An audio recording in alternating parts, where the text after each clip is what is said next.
Saudações, ouvintes, mais uma semana. Dessa vez eu não estou com o Rodrigo, eu estou aqui acompanhado do meu querido amigo Luiz Felipe. E aí, Luizão, tudo bom? Fala, Pedrão, beleza? E hoje a gente vai discutir um livro que foi traduzido direto do alemão pelo Luiz e foi lançado no Conups, e a gente gostou tanto da palestra que a gente falou, não, você tem que ir lá no podcast para... É isso aí, se você falou, tá falado. Ficou bom? Vamos tentar repetir. O Luiz é nosso amigo da época da graduação e ele é o melhor que nós temos, segundo o voto popular, de 10 a cada 9 colegas concordam com isso.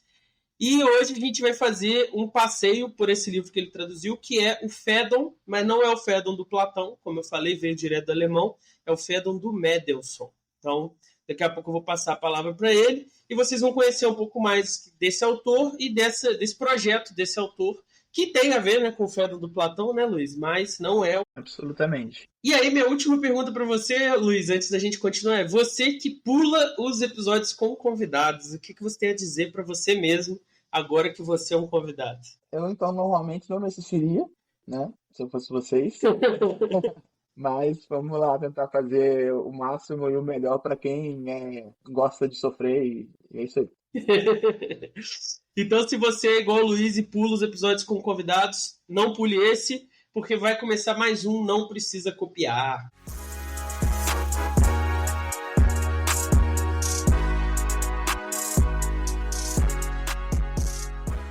Então, Luiz, traduziu um livro inteiro do alemão de um autor que eu, tendo feito faculdade de filosofia, não ouvi falar. Tudo bem que eu não sou um dos melhores, né? Mas não ouvi falar. Como é que surgiu o seu interesse no projeto? Como é que você conheceu o Mendelssohn? Como é que se deu isso daí? Bom, o Mendelssohn eu conheci nos meus estudos sobre filosofia alemã, né? Eu procurei ir nas raízes do pensamento clássico alemão, né? Já que eu estudei Hegel e tal. E meu contato com o Mendelssohn foi logo em seguida quando eu descobri que o Mendelssohn foi o arquétipo para o principal personagem da obra de Lessing chamado Natan. O arquétipo do Natan do Lessing, porque era um judeu tolerante e que respeitava as posições, outras posições religiosas. E aí eu fui levado a descobrir quem foi esse grande amigo do Lessing, no qual o Lessing concebeu um personagem tão legal e tão importante para a sua carreira, né? Lessing foi um dos principais pensadores, foi o principal pensador do iluminismo alemão, aquele que deu o start, né, o ponto de partida para tudo, que consolidou uma cultura alemã, né, porque a Alemanha estava dividida em ducados e tal, não tinha um contexto cultural muito forte. O Lessing se propôs, então, a fazer uma cultura tipicamente alemã e tirou no Mendelssohn um arquétipo para o seu personagem principal e uma das principais obras literárias do Lessing. Para quem não sabe, gente, nessa época aí a Alemanha você tinha a Prússia, você tinha o Sacro Império Romano Germânico, a Áustria liderando um grupo, a Prússia liderando outro, grupos independentes, grupos que eram satélites ingleses, os holandeses lá no canto deles fazendo o negócio deles. Então era um monte de bispado, um monte de ducado, um monte de condado, e em cima disso a divisão religiosa também, né, Luiz? Que tinha acontecido já a reforma protestante. Então você tinha os luteranos, você tinha os reformados e você tinha os católicos, e você tinha uma série de outros movimentos menores, né, dentro dessas três correntes, isso tudo num grande caldeirão germânico, né, que não tinha sido unificado, mas tinha essa vontade, essa tendência de unificação, correto? Perfeitamente. Bom, a Alemanha, como você bem disse, estava completamente dividida, com culturas diferentes, com princípios diferentes, com ideais diferentes, mas tinha alguma coisa que ligava, que os unia, e isso era a religião, de forma geral, né? Os seus temas, não a religião institucional, mas os temas religiosos, geralmente foi visto como promissor para unificar esse projeto de uma Alemanha grande, né? De uma Alemanha unificada, que naquele momento se encontrava dividido. Então, ideias como, por exemplo, a imortalidade da alma, como você chegar à ideia de Deus, eram ideias, ideais que pairavam sobre a população e o povo, de modo geral, trazendo o quê? Um certo tipo de unificação ideal, assim, não uma unificação real, mas algo no qual eles acreditavam e seguiam, e que Lessing, esses pensadores como Mendelssohn, viu a possibilidade de tratar desses temas, e olha só, há um ponto de convergência aqui, na qual nós podemos formar uma cultura tipicamente alemã partindo desses pontos de convergência, apesar institucionalmente a Alemanha está toda dividida, né? Como você bem disse. Então nós temos, nesse momento, também o favorecimento de uma filosofia, de um projeto não só cultural, mas filosófico também, que privilegiava essa unificação. A filosofia de Leibniz foi alçada como grande filosofia do momento, né, como uma escola de fato, porque era uma escola que defendia os ideais e culturais que estavam em voga no momento a partir daquilo que os alemães acreditavam, como eu bem disse, né? Você consegue chegar à ideia racional de Deus, como você consegue comprovar racionalmente a ideia da materialidade da alma, a ideia de que a alma é uma substância, né? A relevância moral da existência da alma e tal, de sua imortalidade. Eram todos os projetos no qual a filosofia de Leibniz advogava e que, de fato, esses autores como Lessing, como Mendelssohn, que vieram um pouquinho depois de Leibniz, né? Eles viram como uma grande possibilidade de fazer uma liga, né? Dar a solda que a Alemanha precisava naquele momento. Então seriam essas ideias que serviriam de pano de fundo para uma unificação cultural, e não o contrário. Exatamente. Exatamente. E Não todas primeiro essas. você unifica. Isso.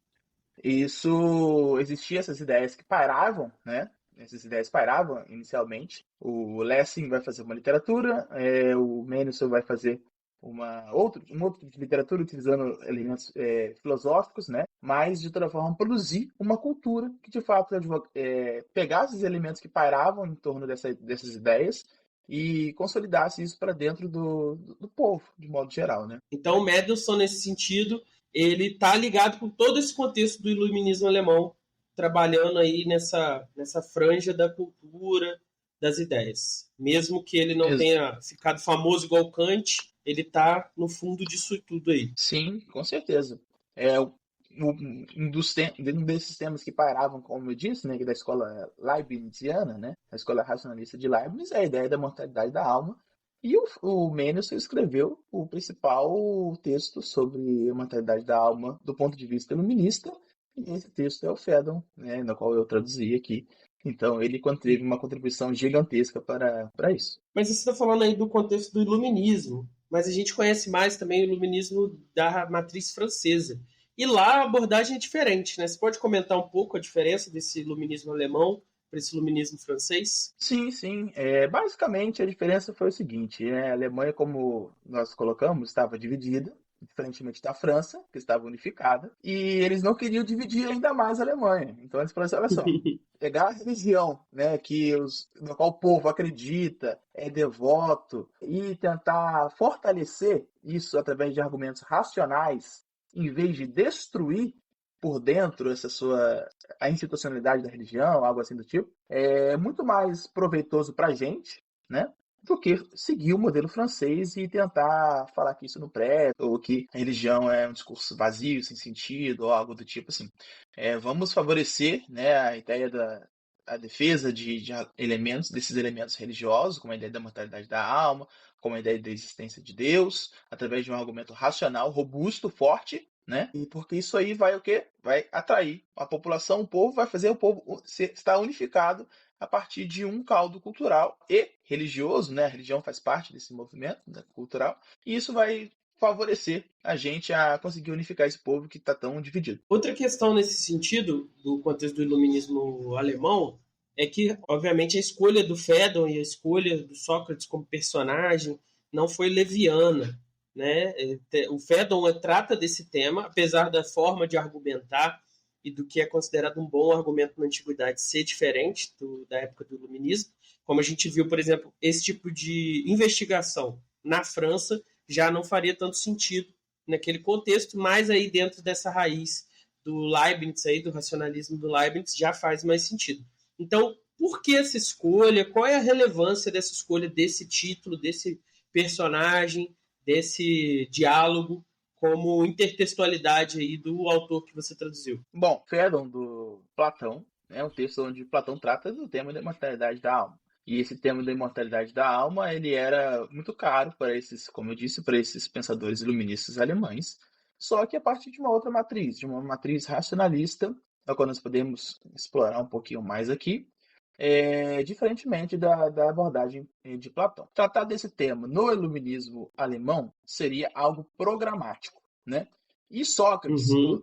que utilizava argumentos racionais naquele momento para estabelecer um novo padrão de racionalidade, de pensamento filosófico, também é alçado aqui com essa mesma importância. Olha só, a gente precisa que esses elementos, que esses elementos cheguem na população, e nada melhor do que um estilo acessível, utilizando um método racional, por mais que seja a partir de um outro argumento, de novos argumentos renovados, né? É típico do Perfeito. racionalismo. E outra coisa também é que eles pregavam uma ideia de cosmopolitismo, né? Isso vai estar muito presente na filosofia Uhum. kantiana, mas que faz parte de um projeto, né, da Aufklärung, né? Olha só, do iluminismo alemão. Olha só, como eu iniciei falando aqui, o Mendelssohn faz parte de um projeto iluminista, no qual estava a figura de Lessing também, que escreveu uma peça chamada Natan, o Sábio, na qual Natan é um judeu que convive na Jerusalém com pessoas árabes, né, de outra nacionalidade, de outra religião também, com cristãos, né, e eles se dão muito bem. Essa ideia de uma nação que convive com as diferenças de um modo muito, muito legal e muito positivo faz parte do ideal do iluminismo alemão. Porque naquele momento eles estavam interessados não nessas diferenças enquanto devoção, não na religião institucional. Eles estavam interessados na Sim. ideia que passava a religião institucional. Olha só, a religião institucional defende Deus? Beleza. A religião do povo, por mais que o povo não seja seguidor de uma religião institucional, defende Deus, então positivo. Por quê? Porque a ideia de Deus é uma ideia unificadora. É uma ideia que perpassa povos e nações de modo geral e não divide. Então, eles não viam a religião ou essas ideias macro, né, como Deus, imortalidade, como a existência da alma, como aspectos contrastantes, mas como aspectos positivos e unificadores, né? Diferentemente de muitos pontos de vista como da matriz francesa no iluminismo da França, né? Então a ideia de você invocar o Sócrates e não um Hans, criar um personagem Hans da alemão, é invocar essa ideia de que a razão cria um cosmopolitismo que vence essas diferenças institucionais. Então Exatamente. aqui eu sou governado por esse duque, ali você é governado por esse conde, mas nós somos dentro da razão, dentro dessas ideias, nós somos mesma coisa, podemos nos unificar. Eu vi, estava lendo sobre isso no meu estudo de Schleiermacher, que ele teve um projeto de uma época que ele estava tentando unificar teologicamente os reformados e o luterano nesse sentido. As duas igrejas vão permanecer existindo, independentes, mas a gente vai unificar essa teologia, mostrar que as diferenças que elas têm não são tão relevantes. Mas aí, da forma que você está falando, parece que estava tudo muito pacífico, né? Então está tudo resolvido aqui nesse racionalismo. A gente sabe que essa divisão política, simultânea a ela, existiam divisões teológicas e divisões filosóficas muito sérias, muito profundas, até mesmo dentro da Alemanha, mas na Europa como um todo, como a gente viu no caso da França. Então, por exemplo, a gente tem os movimentos dos irmãos moráveis, dos pietistas, que tinham uma visão completamente diferente da ortodoxia protestante tradicional, e a gente tem novas filosofias surgindo, questionando esse viés racionalista que o Leibniz é um grande representante e que você está falando aqui que o Mendelssohn está afiliado. Como é que funciona esse embate aí entre essas outras visões que são mais ligadas, a gente pode dizer, ao sentimento, né, na hora de tratar das Sim. ideias e da fé? O Mendelssohn, como você lembrou, é um seguidor firme da escola racionalista do Leibniz. Ele via a escola racionalista do Leibniz como, de fato, aquilo que poderia contribuir para essa unificação, porque tratava de termos como Deus, como imortalidade, né, de uma maneira positiva e atemporal e cosmopolita, vamos dizer assim, para o Mendelssohn, né? Mas a filosofia racionalista do Leibniz era uma filosofia, podemos chamar de escolar. Por que escolar? Porque fazia escola, né? Ela era Uhum. uma filosofia sistemática que existia como quase como um objeto de autoridade, vamos dizer assim, né? Ou seja, as pessoas estudavam e se tornavam seguidores da escola racionalista.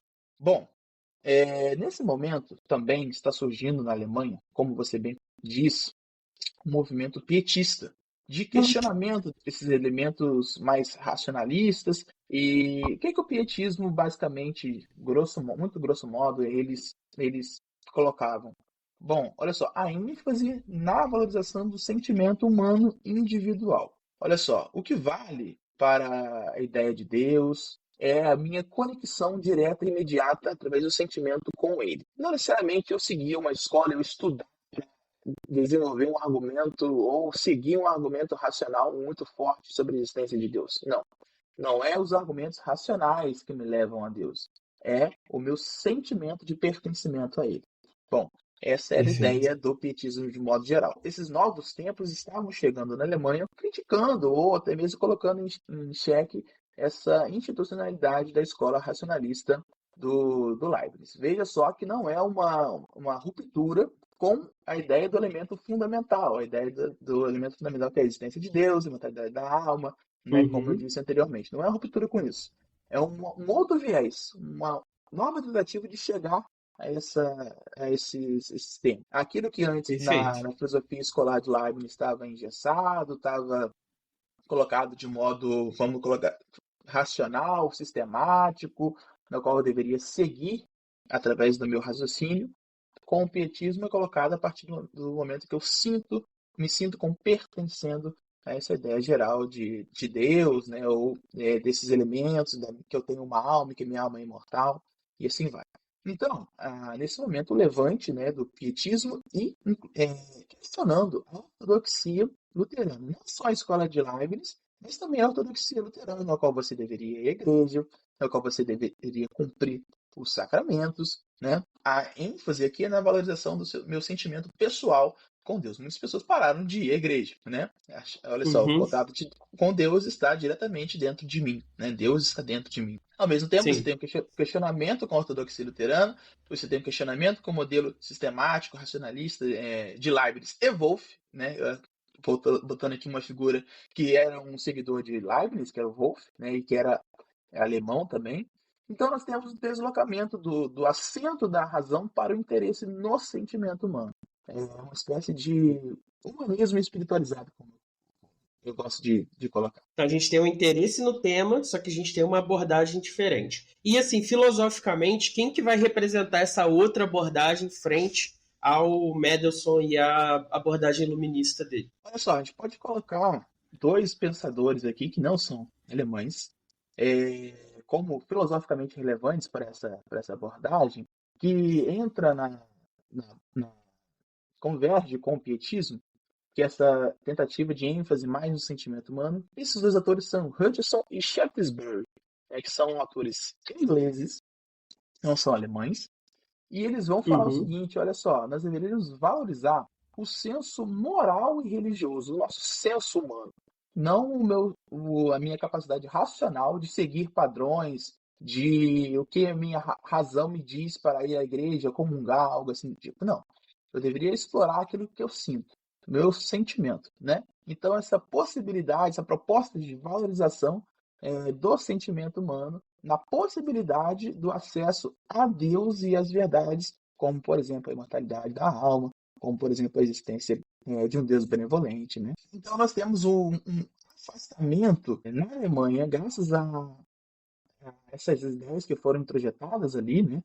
Graças ao pietismo, graças a esses autores ingleses, como Hutcheson e Shaftesbury, chamados sensualistas, né? Nós temos um Uhum. afastamento com a filosofia escolar, né? Que nós chamamos de Schulphilosophie, né? Em alemão, né? A filosofia escolar do Leibniz e Wolff, né? E na Alemanha, alguém vai representar esse debate? Vai absorver esse debate e colocar em discussão? Sim, sim. Olha só, nós temos na Alemanha o crescimento desses pensadores, né? Desses sensualistas, né? A influência desses sensualistas que vão estar colocados em um pensador específico da época, que não tem muitos estudos sobre ele no Brasil, quase nada, eu não sei, nunca vi nada em português sobre isso, mas que na Uhum. Alemanha na época foi muito conhecido, que é o Johann Joachim Spalding. Bom, Paulinho. o Spalding, ele desenvolve na época, ele escreve um texto na época chamado Consideração sobre a Determinação do Homem. Consideração sobre a determinação do homem. O que é isso? É um monólogo, um diálogo introspectivo consigo mesmo, conduzido por um eu fictício, cujo objetivo era investigar e tentar descobrir um propósito na própria existência e uma explicação para os comportamentos humanos. É o seguinte, com o Spalding se inaugura, né, na Alemanha, né, se inaugura um novo tipo de tentativa de entender a existência humana de modo geral. Não vai estar colocada a partir de proposições racionais, a partir de um método sistemático, conforme estava lá no Leibniz e no Wolff, mas o Spalding desenvolve o quê? Um monólogo, uma escrita, onde ele coloca um eu fictício tentando, dentro de si mesmo, a partir de si mesmo, chegar a ideias universais, como a existência de Deus, como a mortalidade da alma, e assim vai. Bom, a influência de Shaftesbury é muito grande nisso aqui. O Nesse autor. Shaftesbury tem um texto chamado Solilóquio ou Conselho a um Autor, onde ele advoga a favor da ideia de desenvolver o quê? Um monólogo introspectivo, uma conversa consigo mesmo, que é exatamente aquilo que o Spalding faz, né? Ele fala que o indivíduo, né, que busca a partir e dentro de si mesmo essas verdades, ele consegue se conectar de uma maneira muito mais forte do que a razão poderia. Olha só, quando eu tenho sentimento de pertencimento, eu tenho uma proposição muito mais firme do que qualquer proposição racional. Então ele desenvolve um baita de um elogio a esse monólogo introspectivo, né? E o Spalding vai ser o cara, a figura que vai entrar, surfar nessa onda aí, desenvolver esse monólogo introspectivo a partir de si mesmo e tentar encontrar essas ideias sobre a imortalidade da alma, sobre a existência de Deus, e assim vai. Sobre o comportamento humano, sobre o propósito da existência humana aqui na Terra. Pensando no Spalding como ponto de partida desse meio termo entre elementos que estavam colocados na escola racionalista, como a ideia de Deus e imortalidade, com essa nova perspectiva, né, de valorização do sentimento humano a partir do Hutcheson e do Shaftesbury, dos sensualistas, o Spalding vai desenvolver sua preocupação sobre, bom, o que é o homem? O que o homem faz aqui? Qual é o propósito da existência humana? Né? Para onde o homem vai depois que morre? Todas essas são questões que são colocadas a partir desse monólogo introspectivo publicado, chamado Consideração sobre a Determinação Humana. Bom, esse monólogo causou um rebuliço na Alemanha. Só para se ter uma ideia, ele ganhou 10 edições entre 1748 e 1794. 10 edições. Foi reimpresso diversas edições clandestinas reimpressas, se não me engano. Teve traduções para diversas línguas, acho que 19 traduções, pelas minhas anotações aqui. Foi traduzido para o francês, foi traduzido para o latim, para o holandês, para o tcheco, e assim vai. Por que o Madison sentiu a necessidade de responder esse avanço dessa filosofia sensualista encarnada no Spalding? Bom, o Spalding o Madison não vai responder exatamente ao Spalding. Ele vai responder ao seu amigo, chamado Thomas Abbt. Também o Abbt completamente desconhecido. Exato. Não, o Abbt questionando o Spalding. O Mendelssohn vai defender muitas ideias do Spalding. O Spalding lançou o debate. Exatamente. Para o Spalding, você poderia chegar a descobrir qual é a determinação do homem na Terra. Você poderia descobrir que existe uma alma que ela é imortal. Você poderia chegar à ideia da existência de Deus de uma maneira muito clara para o Spalding. Perfeito. Para o Mendelssohn, também, a partir de um outro caminho, mais ligado à escola racionalista do Leibniz e Wolff. Mas você poderia. Para o Abbt, não. O Abbt aqui, ele vai invocar um crítico do Leibniz na época, que é o Pierre Bailly. O Pierre Bailly foi um demolidor de sistemas. Ele foi chamado na época de demolidor de sistemas. Ele foi um grande confrontador da filosofia leibniziana.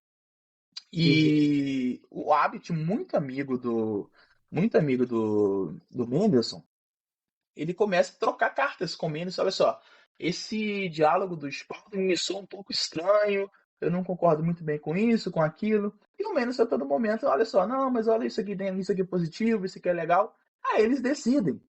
Eles não têm nada mais interessante para fazer na época, não tinha internet, não tinha outras distrações.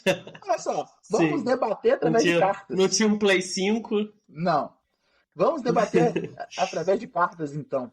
Eu vou estabelecer um personagem aqui, e você vai incorporar um outro personagem, e nós vamos defender com unhas e dentes aquilo que a gente acredita. Beleza? Show de bola. E dessa perspectiva, começou-se um debate entre o Abbott e o Mendelssohn. O Mendelssohn é, defendendo muitas ideias do Spalding e o Abbott questionando. O Mendelssohn incorporando elementos da filosofia racionalista leibniziana wolffiana e o Abbott invocando Pierre Bailey, o grande demolidor de sistemas e que foi o grande inimigo do Leibniz. Bom, mas antes Mas de... pode falar. isso foi uma correspondência deles ou foi a semente desse livro que você traduziu? Foi uma correspondência deles e a semente desse livro que eu traduzi. E a semente. Uhum. Isso. Olha só, para a gente entender, primeiramente, é bom a gente pegar e tentar entender o que o Spalding estava procurando entender. Olha só, ele fala sobre a consideração sobre determinação do homem. Esse é o título do texto do Spalding, né? Determinação, em alemão, é a palavra Bestimmung. A palavra Bestimmung pode ser traduzida de três formas diferentes. Tanto como determinação, ou seja, sobre o que o homem é feito, tanto como vocação, o que o homem deve fazer, né? Qual o papel do homem no mundo, e destinação, para onde o homem vai, né? Ele, depois que ele morre, ele perece naturalmente ou há uma vida após a morte? Então, determinação, vocação e destinação podem ser palavras que traduzem Bestimmung do alemão. Então, o Spalding estava tentando entender a Bestimmung do homem, a determinação, a vocação e a sua destinação. Determinação do que ele é feito, que esse debate matéria e alma. Exatamente. Espírito então você tem esses três níveis. Isso. Ele está tentando resolver esse debate em três níveis diferentes ou ele está tentando apontar qual que é o mais relevante? Não, ele está tentando responder em três níveis diferentes. Tanto sobre a determinação do homem, espírito, alma ou matéria, o que o homem deve fazer, né, qual o papel do homem e para onde ele vai depois que ele morre. Ele perece naturalmente ou há uma vida após a morte, né? Determinação, vocação e destinação. São palavras que nós podemos, se você escolher traduzir qualquer uma delas no alemão, vai estar correto. Nenhuma delas vai estar errada. Eu escolhi determinação, mas foi uma escolha, poderia ser outra. Poderia ser vocação e destinação. Por que você escolheu determinação? Então vamos entrar aqui nessa seara do trabalho do tradutor. Por que você achou que era mais relevante para o contexto dessa tradução? Porque aqui eu estou tratando sobre a alma, né?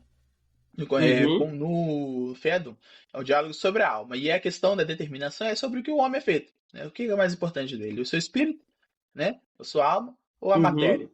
Então, queria colocar ênfase nessa questão sobre a determinação do homem, sobre o seu conteúdo, sobre o que ele é feito. Perfeito. A questão da vocação e destinação são elementos que vão entrar também no diálogo, mas ficam em segundo plano em relação à determinação. Perfeito. Então o Spalding está trabalhando com essa questão e ele está fazendo isso com uma abordagem sensualista. E aí o Abbott vai questionar isso frente ao amigo dele. Quais são as questões que o Abbott tem? Qual é o problema que ele tem com essa filosofia? Olha só, nas cartas que ele troca com o Mendelssohn, ele vai falar o seguinte: a situação do homem é comparada à situação de soldados em uma guerra, onde ele não conhece, ele não sabe qual o propósito específico. Super normal, nós pensávamos numa guerra onde os soldados não sabem o que eles estão fazendo ali, né? Sabe que tem que ir lá tomar aquele morro, vai lá, toma o morro, mas você não sei por quê. Porque, às vezes, eles podem ficar esperando uma ordem chegar e essa ordem nunca chega, ou seja, eles não sabem o que eles têm que fazer, e também há uma imprevisibilidade no destino. Olha só, não há padrões no comportamento ou meios para prever quais ordens serão dadas numa guerra. Então ele fala o seguinte, olha só, a situação dos homens são comparada à situação de soldados em guerra. A gente não sabe para onde a gente vai, não sabe qual é o nosso propósito específico. Essa ordem pode nunca chegar, né? Algumas pessoas falam no mundo que tem um plano, que tem um destino. Outras falam que não tem, que não sentem esse destino. Ou seja, umas pessoas falam que sabem para o que elas nasceram, outras falam que não sabem para o que nasceram. Mas qual é o critério para você distinguir se há um padrão certo ou um errado? Né? O errado são aqueles que falaram que há um destino, há algo para ser feito, ou aqueles que falam que não há nada para ser feito. E por que algumas pessoas são escolhidas e outras não são escolhidas? Então, nós temos essas questões. Olha só, Há uma imprevisibilidade total, não há previsibilidade nenhuma na vida que possa indicar uma destinação ou uma vocação para o ser humano. Algumas pessoas sentem essa vocação, outras pessoas não sentem, mas qual é o padrão para umas sentirem e outras não sentirem, né? Ou seja, não há uma previsibilidade nisso.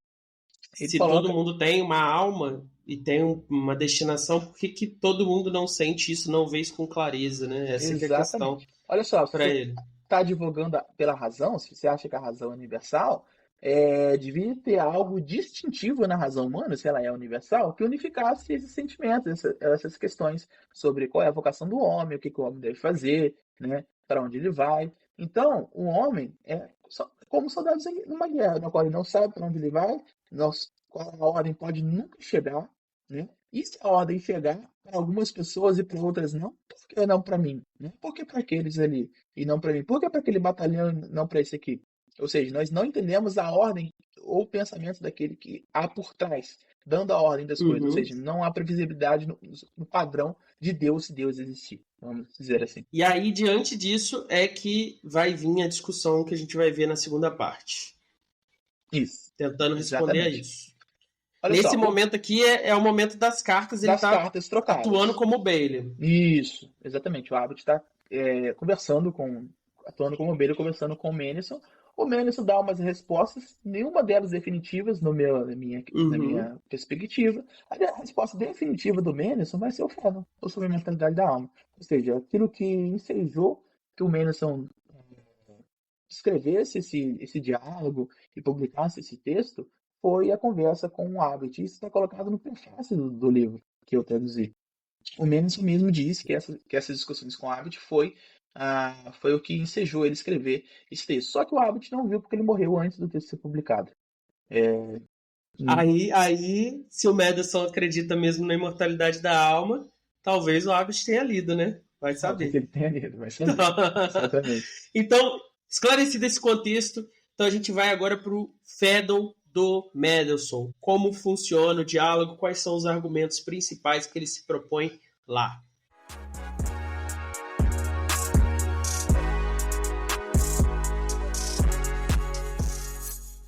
Você pode apoiar ou Não Precisa Copiar com o Pix solto, nprecisacopiar@gmail.com, ou você pode entrar lá no Catarse e registrar na campanha de financiamento coletivo.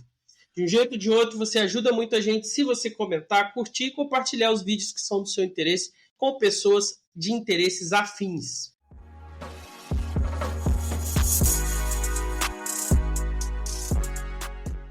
Então agora a gente vai discutir o Fedon do Mendelssohn de fato. O que está acontecendo no contexto narrativo da discussão?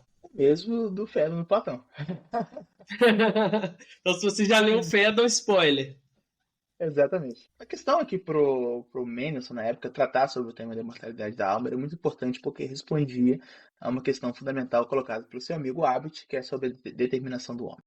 Então, uma das saídas para o Mendelssohn foi tratar da imortalidade da alma, porque ele acreditava que nesse tema estava toda a resposta para a grande questão colocada sobre o que o homem deve fazer, para onde ele vai, qual é o seu propósito, qual é a sua destinação, do que ele é feito, e essas coisas assim. Investigar sobre a alma coloca essa perspectiva e dá uma resposta clara e objetiva para essa grande questão que estava colocada em voga ali na época. Todo Fédon se passa numa conversa de Sócrates com seus amigos, né? Primeiramente, nós temos o seguinte, nós temos o Equécrates, querido lá de Sócrates, gostava de Sócrates, eram essas pessoas que acompanhavam ele querendo saber do Fédon, Esses, o que esses aconteceu. nomes gregos é sacanagem, né? Tipo, Equécrates, lindo nome. Equécrates querendo saber o que aconteceu com Sócrates, como é que foi esses últimos períodos na prisão, né? E ele pergunta isso para quem? Para o Fédon, que recebe o nome aqui, que presenciou tudo o que se passou na prisão e vai contar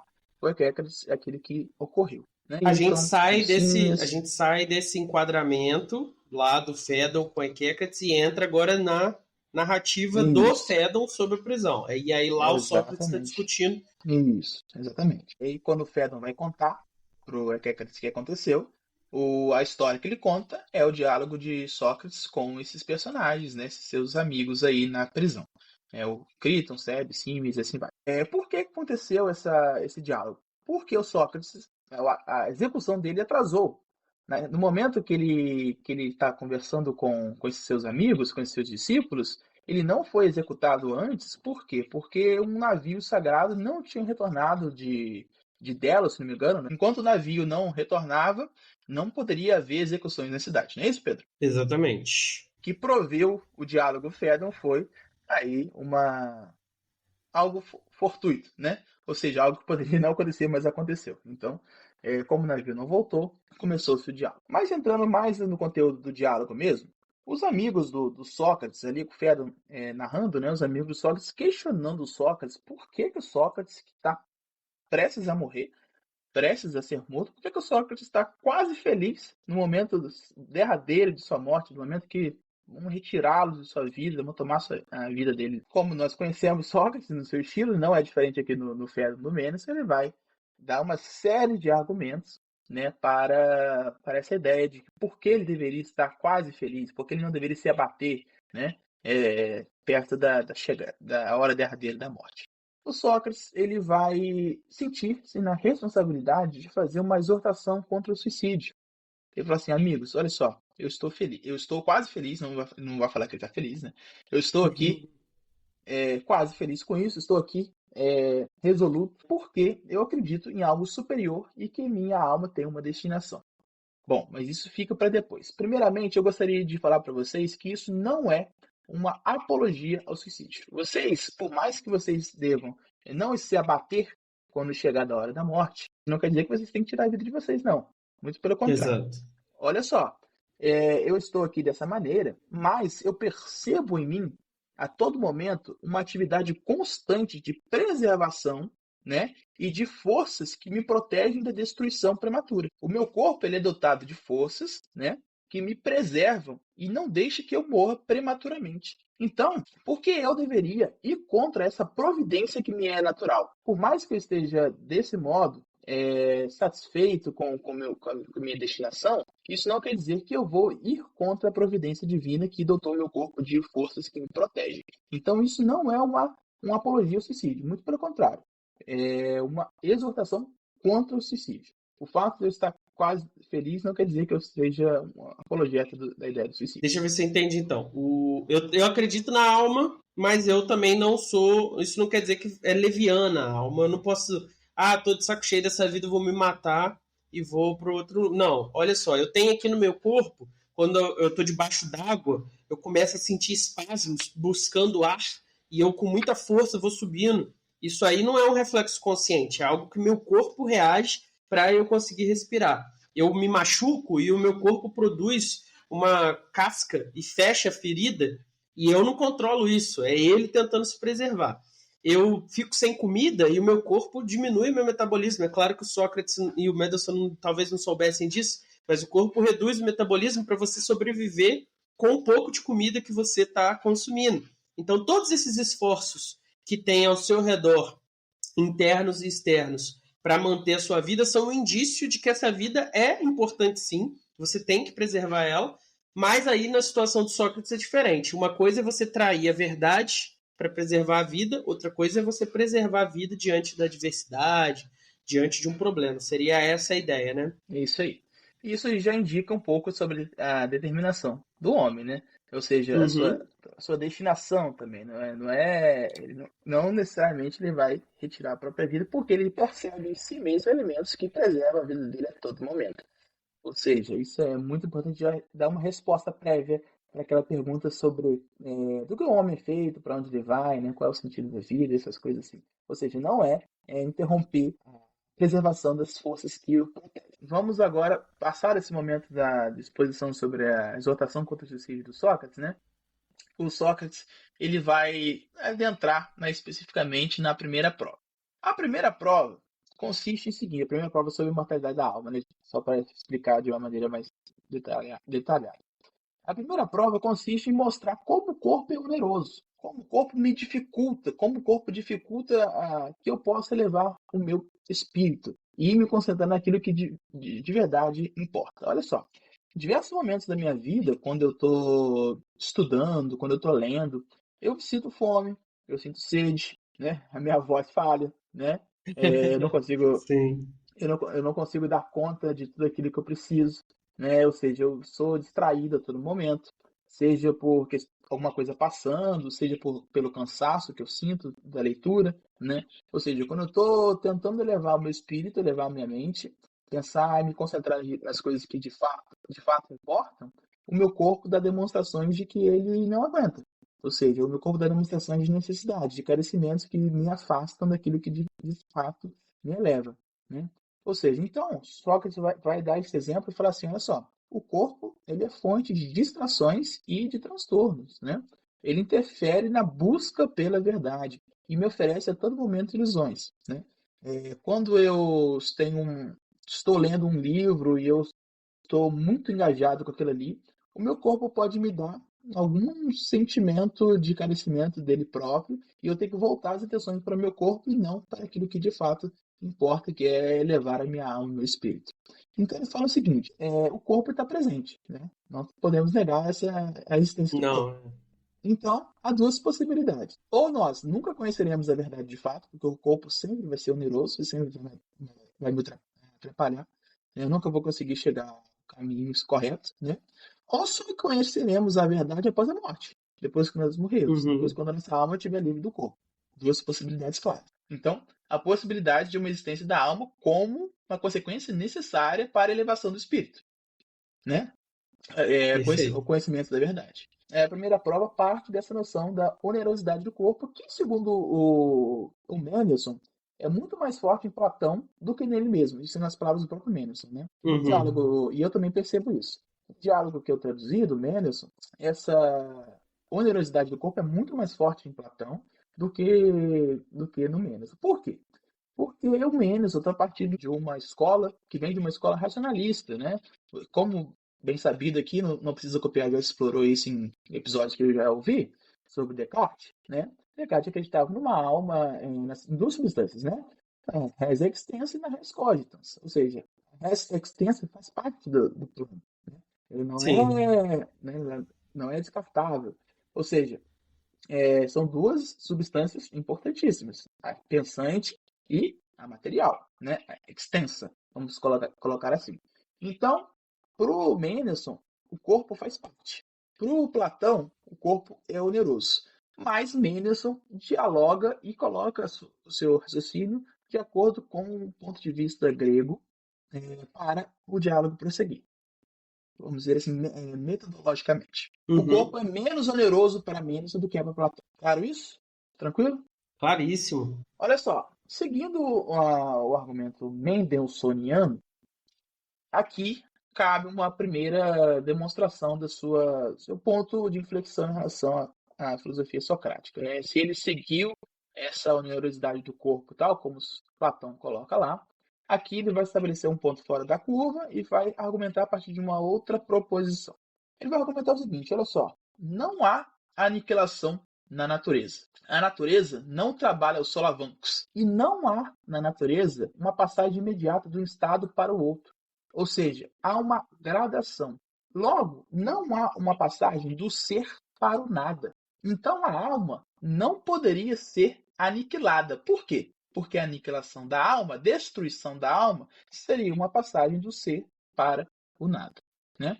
Ele vai falar o Perfeito. seguinte: a alma não pode desaparecer, pois esse passo, né, de desaparecimento da alma seria ainda um salto do ser para o nada. E nós não vemos isso na natureza, ou seja, não há nenhum resquício, nenhuma demonstração na natureza de que isso acontece.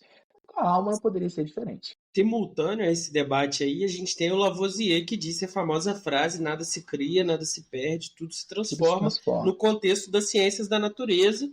E você pode pegar essa ideia e falar: bom, se na natureza tudo se transforma, as coisas se decompõem, decaem, se reagem entre si e se transformam em outras coisas, por que seria diferente nisso aqui, né? Exatamente. Ele tenta aplicar essa noção que estava em voga na época à natureza e à especificidade da alma. Seguindo aqui o argumento, esse está claro, né, de que não há aniquilação na natureza. Então a alma não poderia ser destruída ou aniquilada, porque senão seria uma passagem do ser para o nada. Seguindo aqui adiante, ele fala o seguinte: olha só, mas se a alma ela não é aniquilada, ela deve persistir após a morte do corpo, ela deve continuar a ter conceitos, ela deve continuar ativa. Ou seja, mas como a alma deve continuar a ter conceitos e continuar ativa sem as percepções sensoriais? É uma boa pergunta, né? Porque todos os Né? conceitos que nós temos, ainda que você não seja um empirista, eles são preenchidos por elementos empíricos, né? Cores, volumes, texturas, olfatos, que são coisas que nós adquirimos através dos sentidos. Então, como manter essa mente ativa pós-morte? Exatamente. E aí o Menezes vai argumentar o seguinte, olha só, se uma criança no ventre de uma mãe pudesse pensar, ela estaria convencida de que um dia ela desfrutaria da luz do sol. É um absurdo concluir, então, que a alma, que nunca pensou sem o corpo, acharia que ela poderia um dia pensar sem o corpo. Ou seja, como nós estamos presos ao nosso corpo, a gente só consegue imaginar o funcionamento da nossa alma presa a um corpo. Tal como uma criança no ventre da sua mãe que pudesse pensar nunca poderia achar que seria possível um dia ela persistir fora do ventre da mãe dela. Então, a ideia é que talvez a gente contemple coisas de ordem diferente do que a gente está contemplando agora. A gente não imagina o quê? Da mesma forma que um bebê dentro do ventre não imagina o mundo de Exatamente. possibilidades que nós experimentamos. Exatamente. Ou seja, eu penso dessa determinada maneira, eu penso com percepções sensoriais porque eu estou preso ao corpo. Se um dia eu não estiver preso ao corpo, eu posso pensar e perceber coisas de uma outra ordem, né? E aqui entra a questão da onerosidade do corpo também. Foi colocado que o corpo é oneroso e me atrapalha, né? Pode ser que sem a onerosidade do corpo, eu consiga elevar a minha alma e contemplar coisas de ordem mais elevada ainda. Né? Se o corpo me atrapalha, pensar sensorialmente através das percepções sensíveis pode ser apenas uma distração também. Né? Pode Uhum. ser que, de fato, eu consiga contemplar coisas mais elevadas quando eu estiver sem a posse do corpo. É interessante pensar também nos limites dos nossos sentidos. Então, nós temos o espectro de luz visível e tem todo um reino de luzes invisíveis aos nossos olhos que outros seres veem. E mesma coisa com olfato, textura, certas texturas que a gente não consegue experimentar, certos sons que a gente não consegue ouvir. Então, se existe no nível do sensível uma luz que eu não consigo ver com o meu olho humano, talvez exista na ordem do universo coisas que eu nem consigo contemplar por estar preso num corpo. Interessante o argumento. Muito bom, é isso mesmo. Todos esses argumentos que eu disse aqui são argumentos colocados por Mênius na boca de Sócrates. Agora, nós vamos ver o confronto a esses argumentos. O confronto a esses argumentos por quem? Pelos discípulos de Sócrates, que estavam ali presentes. Tanto Símias quanto Cebes. O Apolodoro, lá no diálogo, ele é só um afetado, assim, né? Ele Só tá só, ele assistindo. só reage, e fica muito afetado, chora demais quando o Sócrates morre. Ele não participa tão ativamente assim. Mas o Símias e o Cebes, esses aí são sacanas. Esses aí ficam atentando a vida de Sócrates ali, forçando ele a pensar mais coisas. E aí, né, lá no diálogo, o Símias vai falar o seguinte: bom, Sócrates, eu entendi a sua idade, que a alma deva ser imortal, eu consigo compreender esse argumento, mas olha só, mas que a alma pode sobreviver sem o corpo é muito estranho. Olha só, isso poderia, a alma, nossa alma, ela poderia ser comparada à harmonia musical, né? Olha só, e o nosso corpo, a uma lira. É o corpo que produz a harmonia musical, né? Sem a lira não há harmonia nenhuma. Então, como a alma vai persistir? Como vai existir uma alma livre de um corpo, né? Ou seja, a alma, se a alma é como a harmonia, ela não pode persistir, não pode existir independentemente do corpo, né? Assim como a harmonia não pode existir sem a lira, né? Ela Então, emerge do corpo funcionar. Se o corpo para de exato, funcionar, ela não existe mais. exatamente. Então, o Siemens vai questionar. Ele falou assim, olha só, sem lira, sem corpo, não há alma. E é bom que resolve o problema da onerosidade. Não é que o corpo é oneroso com a alma contemplando. Não, é que o corpo mal funcionando, o corpo com sede, o corpo com fome, o corpo com sono, não consegue produzir a música no mais alto nível. Então não é que o corpo é oneroso, é que o corpo mal afinado produz uma música inferior. Então quando você está lendo e não consegue ler, é porque você não dormiu bem. Aí seu corpo está mal, a sua consciência, sua alma produzida pelo seu corpo está mal. Interessante a proposta do Simes. Você tá aprofundando ainda mais assim. Você não é tão sagaz assim, não. Mas vamos lá. E também, além dos Sims, teve o Sebes, né? Ou a Sebete, com algumas traduções, né? Exatamente. Como algumas traduções aí, Sebete. Bom, eu preferi colocar Sebes, que acho mais bonito. Sebes vai questionar o Sócrates. Falei assim, só. Eu consigo, vamos lá, eu consigo que a alma pode persistir, mas se a alma persistir apenas sem ter nenhum conceito, se ela não fosse consciente, qual a diferença de falar que a alma persiste ou não? Por exemplo, se a morte fosse um estado de torpor eterno, vamos dizer assim, um estado de torpor não é um estado de morte da alma, um estado de torpor. A alma está inconsciente. A alma não está sem razão. A alma está sem memória. A alma está sem identidade pessoal. Qual é a diferença? Por que a imortalidade seria relevante nesse estado? Né? Qual é a diferença de falar, Uhum. que ela está viva, que ela está morta, que a alma é mortal, que a alma é imortal? Se ela está sem razão, se ela está sem memória, se ela está sem identidade pessoal? Isso é um questionamento colocado pelo Só Sebes, né? algo no vazio, dormindo lá, tipo, No sono limbo. eterno. Uhum. Exatamente.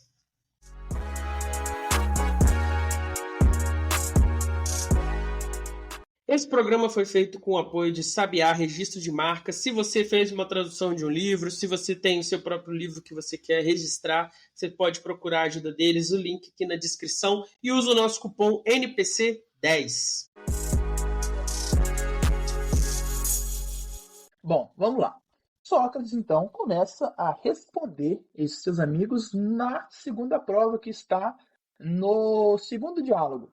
Ele começa falando o seguinte, respondendo diretamente ao materialismo do Símias. O Símias, lembrando, foi aquele que falou que a alma seria como a harmonia e o corpo seria como a lira. Sem a lira, não existe harmonia. Uma espécie de materialismo, né? Concorda, Pedro? Concordo, 100%. Então, o Sócrates começa a questionar esse materialismo do Símias. Ele vai falar assim, olha só, Símias, eu entendo, mas você comete um erro grave, meu caro. Não é a alma, não é o corpo que produz a alma. Não é o corpo não pode ser comparado à lira, mas é a alma que produz a harmonia. Olha só, a lira, ela toca, ela produz sons, mas é uma alma que conjuga os sons dentro de si mesma, produzindo a ideia da harmonia. Então, a alma, ela não pode ser comparada à harmonia. Ela é prévia à harmonia. A alma que produz a harmonia que vem dos sons, que vem da lira. Olha só. Ela que É, toca uhum, a lira e produz a harmonia de fato, assim, sem uma alma para pensar a harmonia, não existiria é. harmonia. O que é a alma, então, se não esse ser pensante que produz as conexões, logo que produz a harmonia, né? Para haver uma unidade, para haver harmonia, deve ter um elemento que conjuga. E esse elemento que conjuga, ele deve ser um elemento único, indivisível. Ou seja, a harmonia, ela é um composto que ela é unificada pela alma. Logo, mas se a alma unifica, a alma em si mesma, ela não pode ser unificada. A harmonia é um composto unificado pela alma. Logo, se a alma unifica a harmonia, unifica um composto, ela não pode ser um composto. Ela só pode ser o quê? Ela já é Ela só pode ser simples. uma Olha só, unidade. uma unidade, tá? Então, a comparação de Siemens aqui ela é invertida. É a alma e não o corpo que é como a flauta que produz a harmonia. Então, nós temos uma refutação do materialismo com a seguinte proposição: O pensamento, a atividade de pensar, não é uma espécie de epifenômeno do corpo. Não pode ser uma espécie de epifenômeno do corpo. Muito pelo contrário. O pensamento é aquilo que unifica, é aquilo que vem prévio, aquilo que é anterior àquilo que é produzido. Ou seja, aquilo que dá a composição, que unifica. Então, ele vai falar para o Siemens, olha só, você inverteu a proposição. Não, como você vai estabelecer que a alma é como a harmonia? Se você percebe essa harmonia, se você tem a atividade de pensar que unifica os sons, né? Como? O que eu vou chamar isso senão de alma, né? Então ele fala que o Siemens havia invertido a proposição e que na verdade ele está errado e que na verdade é a alma que produz a harmonia. É interessante observar que esse é um argumento meio equivocado dos materialistas ao longo da história da filosofia, porque sempre eles apontam que eles, como eles são materialistas, né, eles vão chamar de mente, que a mente é análoga a alguma tecnologia. Aí, originalmente, é uma lira, depois vai vir os autônomos hidráulicos ali da época do Descartes, depois vem o computador. A mente é como um computador. E aí você não percebe, meu caro, o seu erro básico, que é o computador existe porque a mente existe, não o contrário. É assim, a mente criou o computador à sua imagem e semelhança. Por isso que você está fazendo essa analogia. A lira foi criada pela alma à sua imagem e semelhança, e não o contrário, né? É um erro clássico. Exatamente. Bom, nessa ideia está também pressuposta a ideia de que a alma é simples, não composta. Se a alma unifica o composto, a alma propriamente não pode ser composta, né? Então, todo o conjunto Só para esclarecer aqui para o pessoal que não é versado em filosofia, simples não quer dizer que ela é menor ou idiota, nem nada assim. É tipo simples no sentido de algo básico, fundamental. Então, por exemplo, a cor vermelha é uma ideia simples que eu tenho. Aí, quando eu aplico essa cor vermelha numa certa textura, numa certa forma, eu crio a maçã, que é um composto. A maçã não é simples, a maçã são várias coisas combinadas. Isso é o sentido de composto. E simples é algo básico, fundamental, indivisível e até, de certa forma, inexplicável, né? Como é que você explica o vermelho? Você não explica, é o vermelho. É o vermelho, exatamente. A alma, então, é simples. A alma não pode ser composta. Mas a alma, todos que vocês vão concordar comigo, nesses conceitos. Ela é atividade, ela é ativa, ou seja, ela percebe produzir uma harmonia, ela percebe os sons, né? Ela compara os sons. Você fala assim, olha só, esse aqui é mais harmônico do que esse aqui tá fora, esse aqui não dá, esse aqui dá, né? Ela conclui, né? Ou seja, ela produz algo, ela aspira, ela deseja, né? Ela sente, né, prazer e desprazer, rejeita ou aprova algo, ou seja, a alma possui uma atividade, ao mesmo tempo que ela é um elemento fundamental, um elemento simples. Então, esses elementos, eles só podem ser elementos que são inatos ou inerentes à alma. Eles não podem, essa atividade, ela não pode estar combinada na alma, porque a alma não é um composto. Essa atividade ela deve ser inerente à própria alma, né? Aqui agora eu vou só ler um trechinho do meu livro que coloca muito bem essa questão. O Sócrates vai falar o seguinte, olha só. Um ser internamente ativo que imagina, conecta, separa, compara, escolhe extensão, cor, repouso, movimento, espaço e tempo, e é capaz de 1000 outras qualidades que não têm nada em comum com extensão e movimento. Prazer e desprazer, anseios e aversões, esperança e medo, felicidade e tristeza não são simplesmente mudanças na posição de partículas de matéria. Modéstia, filantropia, benevolência, o encanto da amizade e o alto sentimento de piedade são algo mais do que fluxos de sangue e o bater de os pulsos que os acompanham. Então, uma bela de uma defesa Bela contra citação.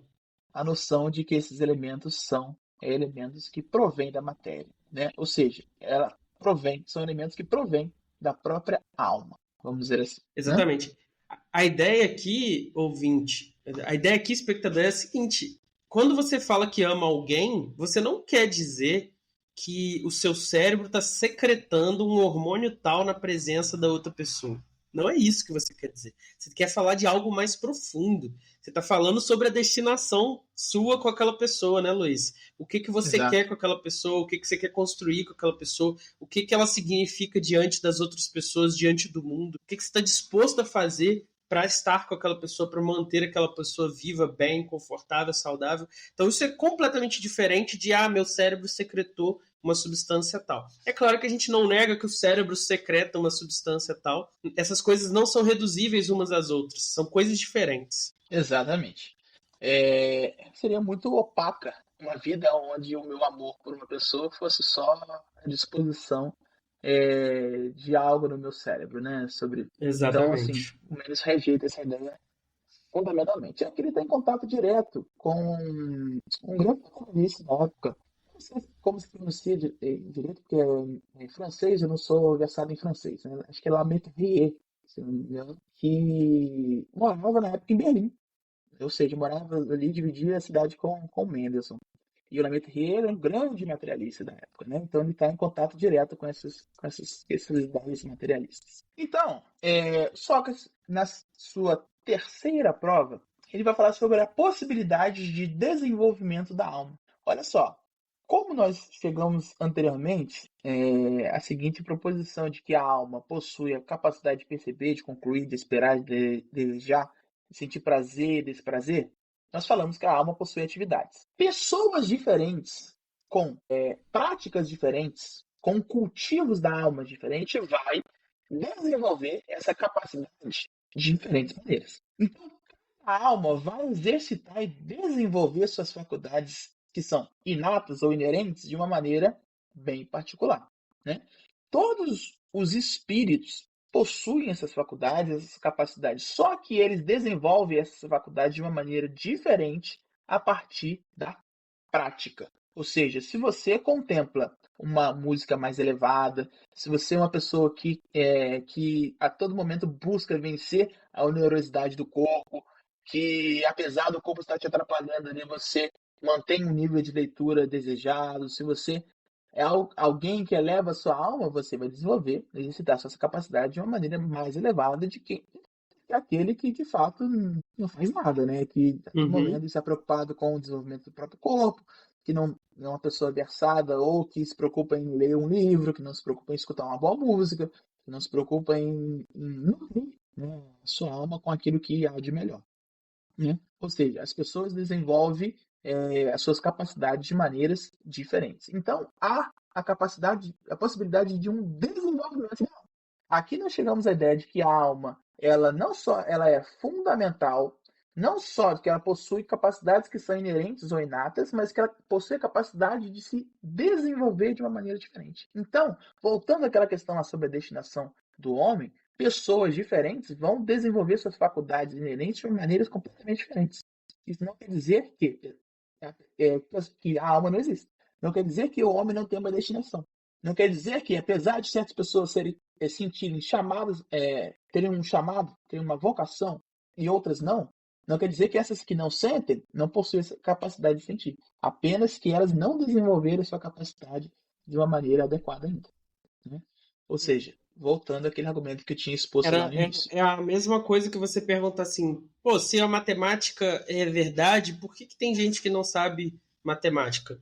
Essas pessoas não aprenderam matemática, elas não É, cultivaram esse conhecimento. Se elas cultivassem, nós não sabemos várias matemáticas, a gente sabe alguma coisa que a gente aprendeu até o ensino médio. Mas aí tem uma matemática além que a gente não conhece. E ela tá lá, funciona, é usada em vários campos. A gente desconhece porque a gente foi cultivar outros uhum, conhecimentos, outros campos. E é o mesmo princípio aqui, que as pessoas não foram cultivar essa destinação, por isso elas desconhecem, não estão uhum, cientes desse propósito. Seria essa a ideia. isso aí. E tendo a ideia de que algo se desenvolve, não seria digno de uma sabedoria e de uma benevolência dotar o ser humano da possibilidade de se desenvolver para logo em seguida privar as pessoas desse desenvolvimento. Seria um desenvolvimento inútil, ineficaz, ineficiente. Bom, para que eu possa desenvolver a minha alma, nutrir essas atividades que são tão importantes, como comparar, perceber, aspirar, né?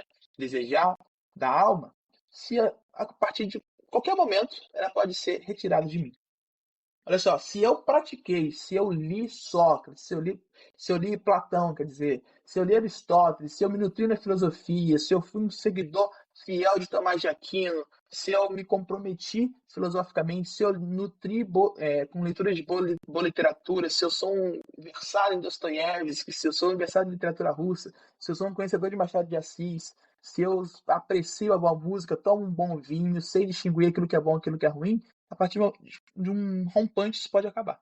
Um acidente, você morre e acabou. Exatamente. Se é pela visão materialista, isso tudo estaria desperdiçado, estaria perdido. Não seria digno da sabedoria e da benevolência que dirige o mundo dotar o ser humano dessas possibilidades para logo em seguida privá-los. Então, isso o Mendelssohn vai falar, é completamente irracional, né? Ou seja, isso também, ao mesmo tempo, responde àquela objeção do Sebes da possibilidade de uma alma persistir sem nada, ou seja, um estado de torpor. Porque se nós desenvolvemos a nossa capacidade de elevar o nosso espírito aqui, depois que nós morrermos, nós vamos continuar desenvolvendo essa capacidade. Ou seja, então a alma não vai entrar num estado de torpor. Né? Esse argumento responde às duas ideias, tanto que a alma acaba do Simes, quanto que ela entra numa dormência. E é interessante, né? Porque se o Homero está aqui, o Fausto estão aqui, eles são relevantes o suficiente para eles permanecerem através do tempo, influenciando, inspirando geração após geração de seres humanos. Por que isso se perderia? Porque a gente sabe que um dia o Sol vai engolir esse planeta aqui. Sim. Imaginando que a humanidade não consiga sair do planeta. Por que essa obra preciosíssima, morreria com a gente nesse planeta, nesse plano material aqui? Não faria sentido você ter um negócio tão precioso, tão incrível, e essa coisa se perder completamente por causa da finitude dessa existência nossa. Realmente é um argumento interessante. Exatamente. Ou seja, não faz sentido isso tudo se perder, essa riqueza da humanidade se perder, porque por causa de que eu fui atravessar a rua e passou um carro ali completamente fora de controle e me atropelou e eu morri. Ou seja, um evento fortuito como esse, um evento trágico como esse bobo, banal, não pode. Olha só como é que tanta gente morre de forma banal na vida aí, né? O Gugu morreu caindo num tombo, né? Do teto. No teto. Então, assim, não faz sentido, né? Para o menos. Bom, colocado isso, podemos agora passar para a quarta prova. A prova que caminha em sentido de um argumento prático. Ele vai falar o seguinte, olha só. Se só existisse essa vida, se só essa vida terrena, na qual pode acabar de um tombo arrumando o teto da casa, se existisse apenas essa vida seria o nosso bem maior, o bem supremo. E o Mendelssohn vai elaborar um caso hipotético que é novíssimo, ele é bem original, inclusive foi muito elogiado por autores da época. Ele vai falar o seguinte, olha só. Tipo um experimento mental para testar a hipótese. Isso, exatamente. Ele vai falar o seguinte, olha só, pensa na situação de um estado que está em guerra com outro estado, que ele precisa dos seus cidadãos para o quê? Para guerrear por ele. Mas, ao mesmo tempo, essa vida é o bem supremo desse seu cidadão. É o bem mais elevado que ele tem, porque essa é a única vida que ele tem. É tudo que a gente tem, esse corpo, essa vida. Exatamente. Ele tem tanto o dever de defender o seu estado, quanto o dever de se autoproteger. Ou seja, ele não pode se colocar em risco a sua vida, porque esse é o bem maior que ele tem. Ao mesmo tempo, ele tem o dever de defender o seu estado, a sua nação. Ou seja, isso criaria um direito duplo. O direito do Estado para com o seu cidadão e o direito do cidadão para consigo mesmo. E o Mendelssohn fala, nem a autoridade mais justa, nem a própria divindade poderia resolver essa questão. Porque são direitos absolutos. E um direito absoluto contra o outro não pode ter certo ou errado. Olha que interessante essa questão da aporia que o Luiz colocou. A gente sempre fala aqui com o pessoal o seguinte, o grande sinal do erro, Luiz, é a contradição dos termos que estão sendo analisados. A gente usando a razão, analisando essa ideia de só tem uma vida. A gente percebe, então, que a gente tem uma contradição clara. Olha, se eu só tenho esse corpo, essa vida, eu preciso defender o Brasil que está sendo invadido. Lá no caso eram pequenos estadozinhos, né? Não era um Brasilzão. Mas também eu preciso defender a minha existência, a minha vida.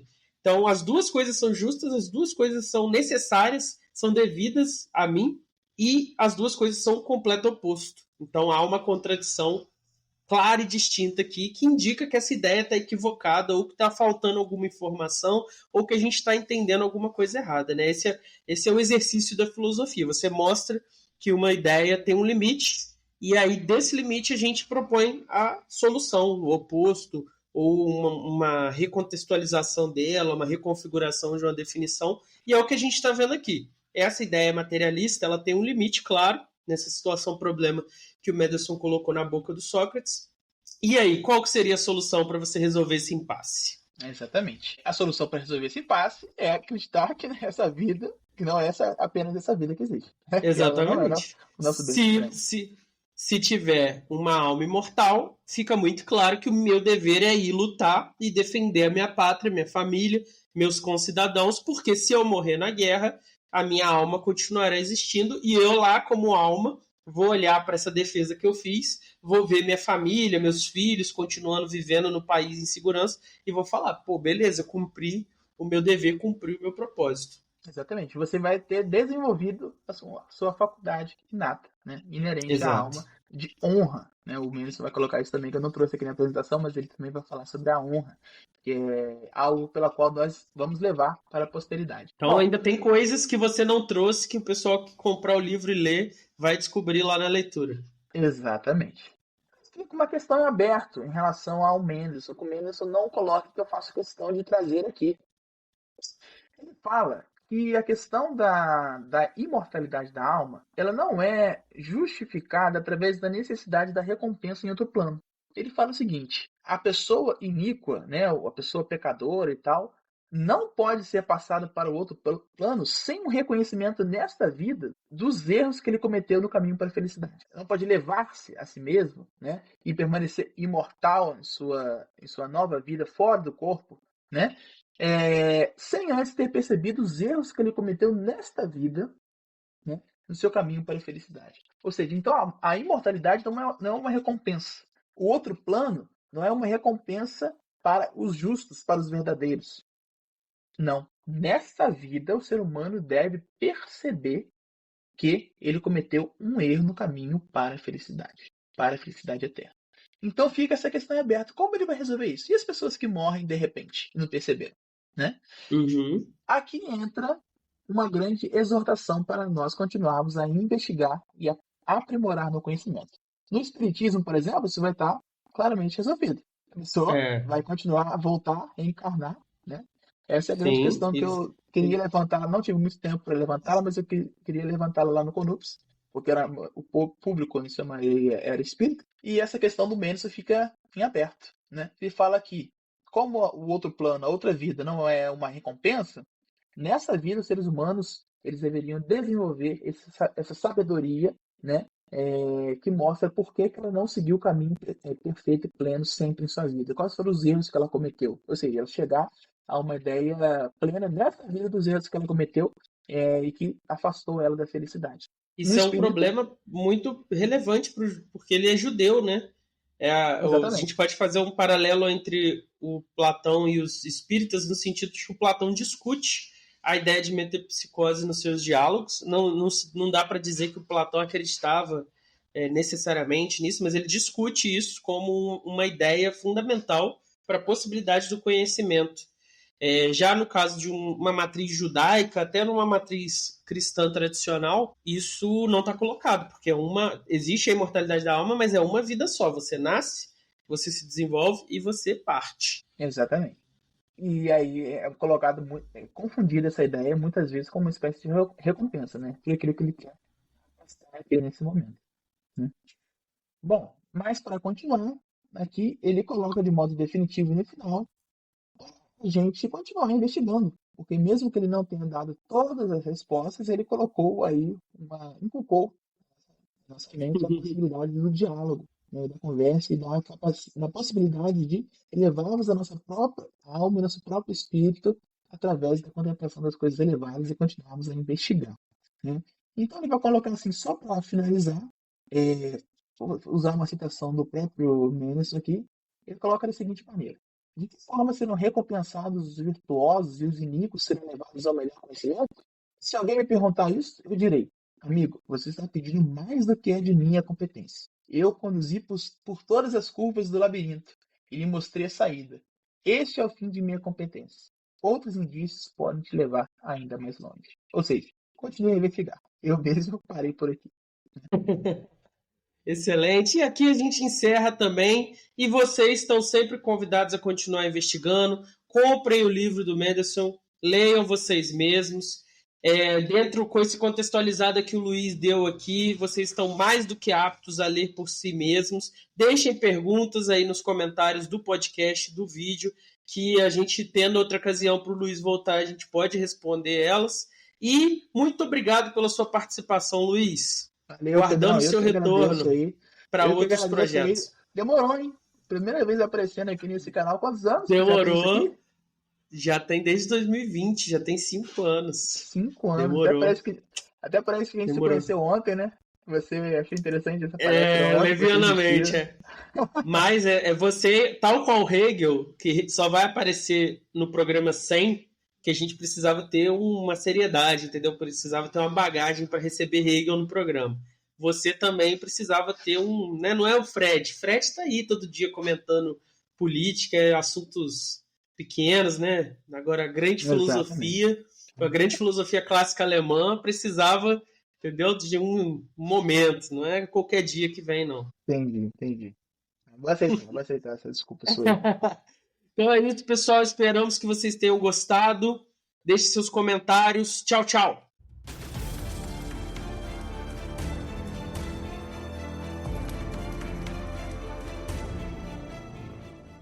Se você gostou dessa discussão, deixe seu comentário aí, faz suas perguntas. O link para comprar o livro tá aí na descrição do episódio.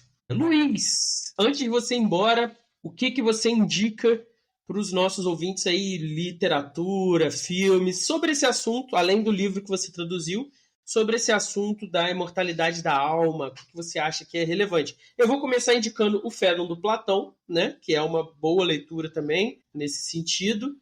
A gente falou do espiritismo, né? Tem o famoso livro dos espíritos aí, que tem várias questões que abordam essa ideia da imortalidade da alma, mas o que mais que você tem aí para indicar? Não precisa ficar só na filosofia, não. Você pode indicar literatura e coisa e tal. Eu vou indicar uma coisa só. O Natan, do Lessing. Natan do Lessing. Natan sabe. Que você falou no começo. Exatamente. Lá também se discute esse tema.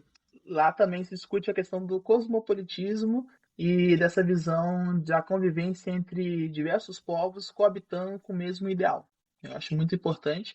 E é um diálogo excelente do Lessing. Assim, eu não sei como o Lessing não é mais divulgado no Brasil, não tem tantos holofotes assim. Na Alemanha ele tem. Na Alemanha é um autor bem reconhecido. Né? Aqui não. Mas eu acharia muito interessante se as pessoas no Brasil tivessem mais o cultivo de lerem o Lessing, porque é primeira qualidade. Material de primeira qualidade. O Natan tem traduzido já? Tem traduzido pela editora Perspectiva, se não me engano. Tá num compilado com 3 peças, né? São peças de teatro, né? Tem 3 peças. Agora eu não vou lembrar o nome das outras 2, mas tem traduzido sim. Então aí você já tem um banquete. A Educação do Gênero Humano, do Lessing, também. Excelente, traduzido pelo Humberto, né?